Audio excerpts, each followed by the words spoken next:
स्वराज्य ज्योतीचे ठाणे शहरामध्ये जल्लोषात स्वागत. शिवजयंतीनिमित्त राष्ट्रवादी काँग्रेस आयोजित स्वराज्य सप्ताहानिमित्ताने राष्ट्रवादी काँग्रेसचे राष्ट्रीय अध्यक्ष व महाराष्ट्र राज्याचे उपमुख्यमंत्री अजितदादा पवार यांच्या नेतृत्वाखाली सोमवारी मुंबईतील गेटवे ऑफ इंडिया येथील छत्रपती शिवाजी महाराज यांच्या पुतळ्याला पुष्पहार घालून वंदन करून मार्गस्थ झालेल्या स्वराज्य ज्योतीचे ठाणे शहरामध्ये जल्लोषात स्वागत करण्यात आल्याची माहिती प्रदेश प्रवक्ते ठाणे व पालघर समन्वयक ठाणे जिल्हा अध्यक्ष आनंद परांजपे यांनी दिली.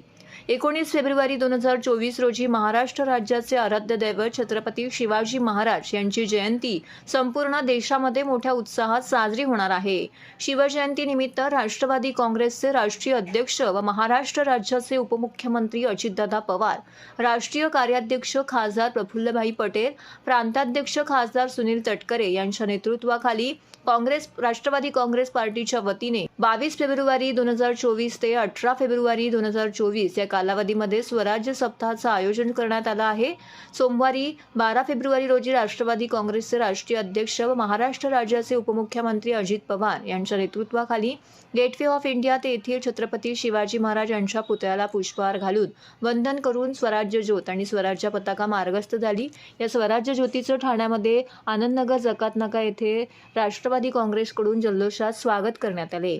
फटाक्यांची आतिषबाजी वाजत गाजत, गुलाब पाकळ्या उधळत, शिवाजी महाराजांचा जय जयकार करत राष्ट्रवादी काँग्रेसचे भगवे फेटे घातलेल्या 500 बाईक स्वारांनी ठाणे शहरातून स्वराज्य ज्योतीची भव्य अशी मिरवणूक काढली.